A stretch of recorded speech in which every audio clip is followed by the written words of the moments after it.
ministre, permettez-moi tout de même, au nom du groupe socialiste, de saluer l'ensemble des personnels de l'éducation nationale et parmi eux les enseignants qui ont prouvé, qui montrent au quotidien que nous pouvons absolument leur faire confiance et j'espère que nous nous en souviendrons. Sur deux grands sujets, mais j'espère avoir le temps, la rentrée progressive au 11 mai prochain. Tout d'abord, quand même, sur la méthode, une annonce du président de la République.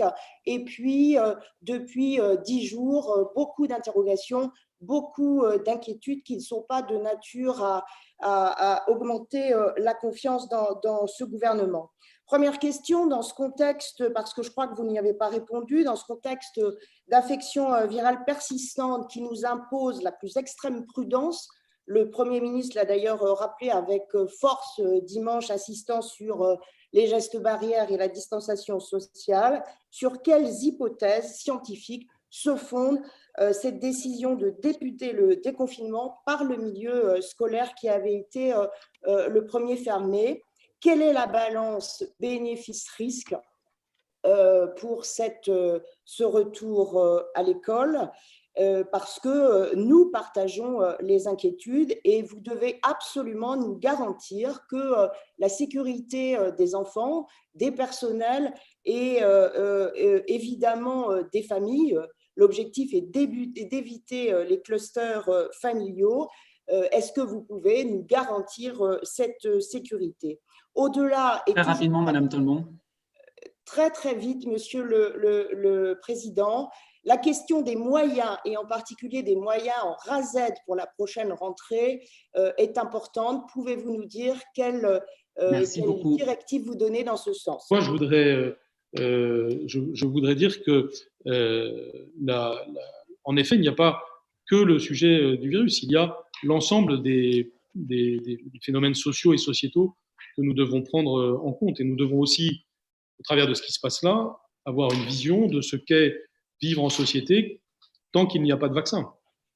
Et donc, les réflexions que nous avons maintenant, elles ont aussi un impact sur ce que nous disons sur juillet-août, sur ce que nous disons sur la rentrée prochaine.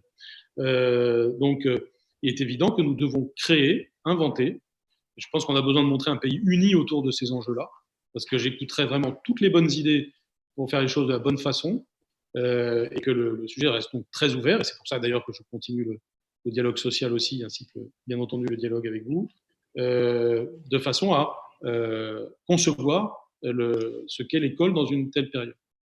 Je rappelle que, le cas échéant, il y aura du confinement quand cela est nécessaire. Et ça vaut d'ailleurs pour le domaine scolaire comme pour d'autres domaines. C'est cette souplesse, cette adaptabilité que nous devons avoir. Donc,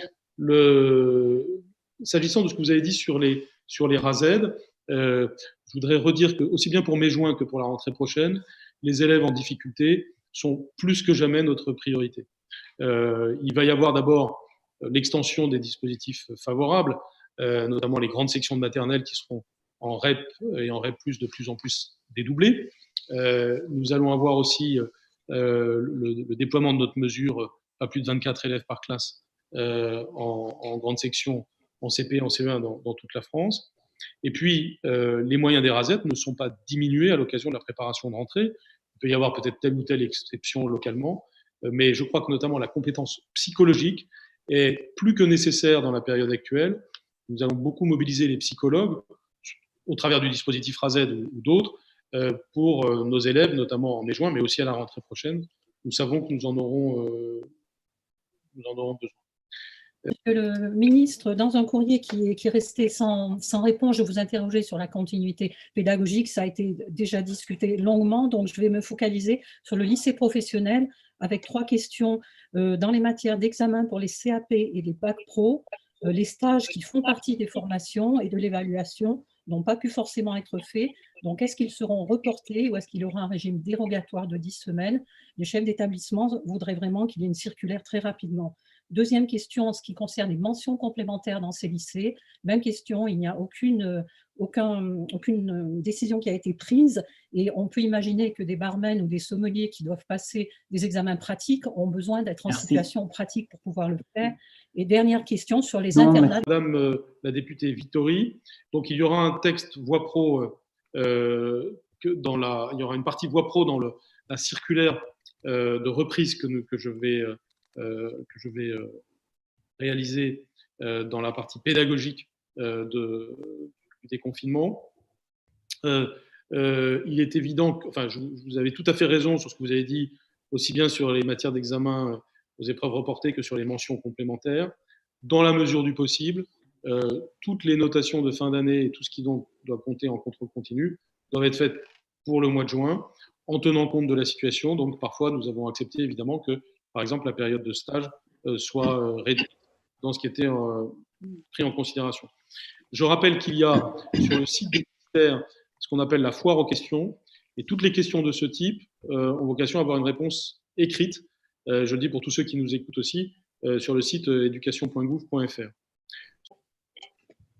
Monsieur le ministre, vous avez évoqué tout à l'heure les 12 000 missions de service public dans l'éducation nationale. Pouvez-vous nous évoquer aussi les autres missions de service civique et leur rôle dans la période de déconfinement? Et pouvez-vous nous dire ce que deviennent les sessions du service national universel qui étaient prévues en juin et en juillet dans nos territoires? Il y a une deuxième question pour le ministre de l'Engagement et de la Vie associative. Vous savez qu'il y a des associations de solidarité qui aujourd'hui, comme les banques alimentaires, eh bien, fonctionnent avec des jeunes actifs qui ont remplacé les bénévoles seniors qui sont aujourd'hui confinés par précaution. Mais ces jeunes actifs vont devoir reprendre leur activité. Est-ce qu'on ne pourrait pas envisager à partir du 11 mai qu'il y ait un test de dépistage systématique pour ces bénévoles seniors et leur permettre de reprendre leurs activités associatives indispensables? Et puis enfin, sur les deux S2C, et les activités périscolaires. Bien évidemment, il y aura les professeurs des écoles et les enseignants spécialisés comme ceux de PS qui auront un rôle à jouer, mais vous avez évoqué tout à l'heure les intervenants des associations complémentaires de l'éducation nationale. Merci beaucoup, M. Juanico. Merci. Ce dispositif. Sur les questions de M. le député Juanico, là aussi beaucoup de choses à dire, mais oui, effectivement, la mobilisation des services va au-delà des 12 000, ne serait-ce que parce qu'un certain nombre de services civiques se trouvent sans affectation du fait des circonstances. Nous pouvons les réaffecter sur l'éducation. Ça fait partie du travail qui est mené actuellement par l'agence du service civique. Sur le SNU, c'est vrai qu'il est modifié, que sa configuration est forcément touchée par ce qui se passe, mais l'esprit SNU est plus que jamais nécessaire. Nous avons besoin de civisme, nous avons besoin de capacité. Vous vous souvenez que dans l'exposé des motifs du SNU, il y a la capacité à résister, la capacité de résilience du pays à des crises comme des crises sanitaires. Si nous réussissons à former chaque génération à aux façons de réagir collectivement et aux façons de servir autrui dans des circonstances comme celle-là, nous préparons nos sociétés aux circonstances qui peuvent exister dans toute société en tout temps, en cas de crise. Donc avec Gabriel Attal, nous nous exprimerons sur le SNU dans les prochains temps. Nous allons probablement inverser les périodes, c'est-à-dire que les périodes qui étaient prévues fin juin pour les élèves qui sont des élèves de 16 ans risquent d'être reportées à la fin de l'année civile en fonction des circonstances sanitaires. Mais nous ferons vivre l'esprit SNU dès les mois de juin, juillet, au travers du volontariat des élèves pour des missions d'intérêt général dans le contexte de crise que nous connaissons. Et ce sera d'ailleurs à articuler avec le service civique. Sur les associations de solidarité, vous avez demandé si les bénévoles peuvent avoir un test. La réponse à cette question viendra de la théorie, de la doctrine générale élaborée par Jean Castex et telle que la consacrera le Premier ministre sur les tests dans la population française. Et donc, il s'exprimera le moment venu sur ce point. Et donc, dans ce dispositif de S2C dont je parlais, l'inclusion, vous demandez s'il y a une forte inclusion du monde associatif. Je le redis, oui, très fortement et autant que possible, d'autant plus que ça a été dit par vous et par plusieurs d'entre vous, on a besoin de remettre en selle, si je puis dire, le monde associatif très fortement touché, comme le monde économique, par la période de confinement que nous sommes en train de vivre.